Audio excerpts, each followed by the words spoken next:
Your phone rings. The voice sounds familiar. Same tone, same rhythm, same urgency as someone you know. Except the person you're hearing never recorded the sentence coming through your speaker.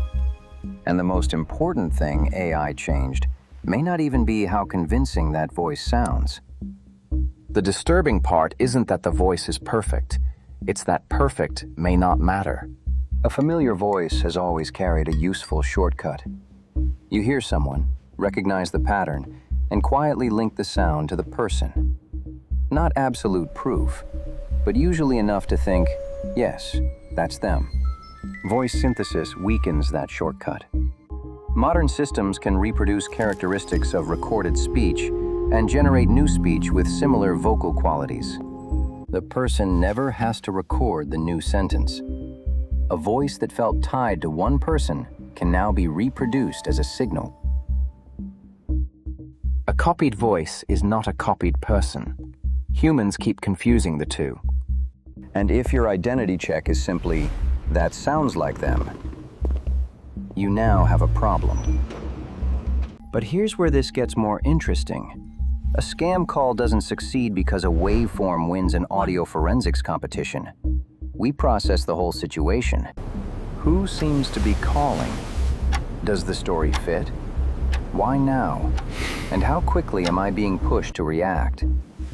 The FBI specifically warns about pressure tactics because urgency leaves less time to question what is happening. Think of urgency as the loudest person in the meeting. Voice quality, caller ID, context, and doubt all brought evidence. Then urgency storms in, takes the head chair, and demands a decision before anyone else gets to speak. The scene is ridiculous. The point isn't, pressure can dominate the decision before the other evidence gets a fair hearing. A 2026 study tested AI-powered voice phishing scenarios with 4,100 US adults. Across 5 categories, 16.5% said they would or might comply. In the relative in distress category, that reached as high as 36.1%. Those were reported intentions in an experiment, not people actually being scammed. But the most revealing result was what predicted compliance. It wasn't simply whether the voice sounded human.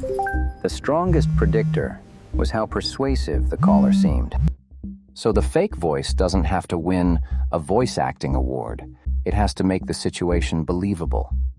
That's the important distinction. Vocal realism can help, but the voice arrives wrapped inside context, expectation, and pressure. A voice can be imperfect, and the situation can still be persuasive. And now we reach the part that changes the economics. Traditional voice fraud had an obvious bottleneck: people. One persuasive operator could only handle so many live conversations. More attempts meant more human time. In the old model, scaling meant adding more humans. Automation changes that relationship. One operator used to mean one conversation. Automation changes the arithmetic. If software can handle more of the interaction, attempts no longer have to increase in direct proportion to human operators.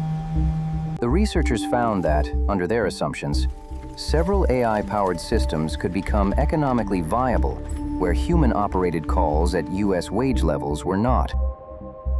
So the present-day risk isn't necessarily superhuman persuasion.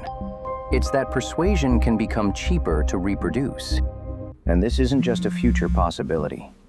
In 2025, the FBI recorded 22,364 AI-related complaints, with almost $893 million in reported losses, and specifically identified voice cloning among the techniques being used.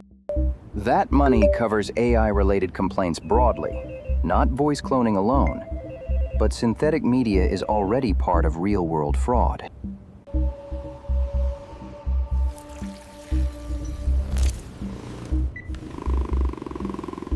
Which brings us back to the familiar voice. Treating a reproducible signal as identity starts looking like passport control approving the fake mustache because it checked the wrong thing. A familiar voice isn't useless. It is still evidence. What it can no longer safely prove by itself is that only one person could have produced it. A familiar voice can be manufactured now, so voice is evidence, not proof.